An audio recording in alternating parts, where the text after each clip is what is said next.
កាន់តែធ្វើកាន់តែសប្បាយកាន់តែធ្វើកាន់តែស្រស់ស្រាយកាន់តែធ្វើកាន់តែរីករាយតើមានបងណាខ្លះដែលគាត់កំពុងតែធ្វើការងារបានតិចមែនទែនប៉ុន្តែគាត់មានអារម្មណ៍ថាធុញថប់មានអារម្មណ៍ថាតប់ប្រមល់មានអារម្មណ៍ថា stress មានអារម្មណ៍ថានឿយណាយមានអារម្មណ៍ថាចង់ឈប់ធ្វើការងារកន្លែងហ្នឹងហើយក៏មានអារម្មណ៍ថាចង់បោះបង់តែម្ដងចា៎ថ្ងៃនេះគឺខ្ញុំមកប្រាប់ពីវិធីសាស្ត្រចាដែលខ្ញុំអនុវត្តរាល់ថ្ងៃហើយធ្វើឲ្យខ្ញុំកាន់តែធ្វើការងារកាន់តែច្រើនគឺខ្ញុំកាន់តែសប្បាយចិត្តចាអត់ដែលចំណាយឬក៏ធុញថប់ជាមួយនឹងមុខរបរឬក៏ការងារមួយហ្នឹងទេចាចឹងសម្រាប់ខ្ញុំគឺជាស្ត្រីម្នាក់ដែលនៅផ្ទះមើលថែកូនចាបាយទឹកនិយាយទៅរៀបចំផ្ទះសម្បែងចាហើយមិនត្រឹមតែប៉ុណ្្នឹងទេចាខ្ញុំអាចលក់អនឡាញចាដើម្បីរកប្រាក់ចំណូលដើម្បីគ្រប់គ្រងក្រុមគ្រួសារបន្ថែមទៀតផងដែរចាតែខ្ញុំមានអារម្មណ៍ថាខ្ញុំអត់នឿយហត់ឬក៏អត់អស់កម្លាំងឬក៏អត់បាក់ទឹកចិត្តនៅក្នុងការធ្វើកិច្ចការងារទាំងអស់ហ្នឹងទេ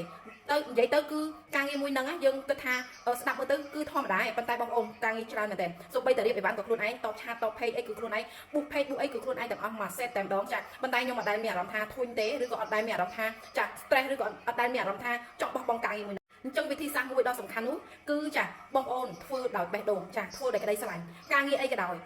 មិនថាបងប្អូនទៅធ្វើការងារទៅនៅក្រុមហ៊ុនកន្លែងណាមួយឬក៏ធ្វើកិច្ចការងារខ្លួនឯងលក់ដូររកស៊ីខ្លួនឯងចាបើសិនជាបងប្អូនធ្វើដោយក្តីស្រឡាញ់ធ្វើដោយបេះដូងបងប្អូនកាន់តែធ្វើកាន់តែសប្បាយបងប្អូនមិនមែនកាន់តែធ្វើកាន់តែនឿយណាយអញ្ចឹងការធ្វើដោយបេះដូងនេះគឺសំខាន់ណាស់មិនមែនយើងធ្វើដើម្បីតែលុយវាមកទេណាបងប្អូនធម្មតាយើងលក់ដូររកស៊ីគឺយើងត្រូវការលុយឯងយើងទៅធ្វើការឲ្យក្រុមហ៊ុនណាមួយក៏យើងត្រូវការលុយដែរប៉ុន្តែលុយគឺគ្រាន់តែជាចំណុចមួយឯងប៉ុន្តែចំណុចមួយដែលធ្វើឲ្យបងប្អូនចាកាន់តែរីកចម្រើនឬគេថាកាន់តែមានកម្លាំងចិត្តក្នុងការធ្វើកន្លែងហ្នឹងឲ្យបានកាន់តែល្អចាបងប្អូនគឺធ្វើដោយបេះដូងនិងក្តីស្រឡាញ់